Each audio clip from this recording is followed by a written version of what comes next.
Hello అందరికీ దేవీ నవరాత్రుల శుభాకాంక్షలు. ఈరోజు దేవీ నవరాత్రులలో 3వ రోజు విజయవాడ కనకదుర్గ అమ్మవారిని అన్నపూర్ణాదేవిగా అలంకరింపచేసి నైవేద్యంగా కొబ్బరి అన్నం ఇంకా గారెలు పెడతారట. నేను కూడా గారెలు ప్రిపేర్ చేశాను. కొబ్బరి అన్నం ప్రిపేర్ చేయలేదు, ఉత్తి గారెలే ప్రిపేర్ చేసి అమ్మవారికి నైవేద్యంగా పెట్టాను. చక్కగా చిన్ని గారెలు అయితే ప్రిపేర్ చేస్తున్నాను. ముందు దేవుడి దగ్గరికి ప్రిపేర్ చేసేసి అమ్మవారికి పూజ చేసేసుకుని హారతి ఇచ్చేసాను. ఇంకా తర్వాత వచ్చి టిఫిన్గా కూడా చిట్టి గారెలే ప్రిపేర్ చేస్తున్నాను. పిల్లలు కూడా చాలా ఇష్టంగా తింటారని చెప్పేసి అమ్మవారికి నైవేద్యం పెట్టేగా మిగతాది చిట్టి గారెలు కూడా ప్రిపేర్ చేసేస్తున్నాను. నేనైతే మిక్సీలో గార్ల పిండి మ్యాక్సిమం పట్టను, ఎక్కువ గ్రైండర్లోనే పట్టుకుంటాను.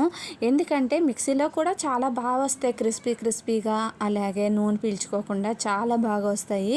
గార్ల పిండి గ్రైండర్లో ఎందుకు పడతానంటే ఎక్కువ రుబ్బు వస్తుంది, మిక్సీలో అయితే తక్కువ రుబ్బు వస్తుంది అన్న ఫీలింగ్ ఉంటుంది. ఎందుకో నాకు అది నిజమో కాదో కామెంట్ చేయండి.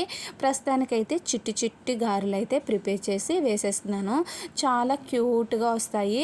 అండ్ నేనైతే చిన్నగానే వేస్తాను. మా పిల్లలకి చిట్టి గారెలు అంటేనే ఇష్టం, అందుకని చెప్పేసి చిన్ని గారెలు వేస్తాను. కొంచెం టైం పట్టినా కానీ వాళ్ళకి ఇష్టం అని చెప్పేసి ఇలాగా టిఫిన్గా గారెలు అయితే వేసేసాను.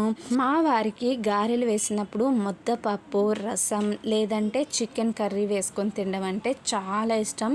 కానీ ఈ మధ్యన కొద్దిగా హెల్త్ బాగాలేదు ఆయనకి, కాబట్టి పప్పు ఎక్కువ తినకూడదు అన్నారు. అలాగే దసరా కాబట్టి నాన్ వెజ్ కూడా తినము, అలాగే నాన్ వెజ్ కూడా తినకూడదు మా వారు.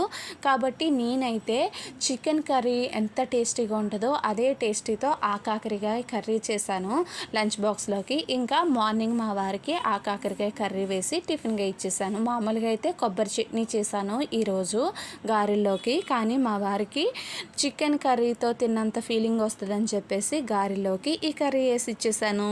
ఇదండి మా పూజ అండ్ టిఫిన్. ఎలాగుంది కామెంట్ చేయండి. అలాగే ఈ వీడియో నచ్చితే కనుక ఒక లైక్ కొట్టండి.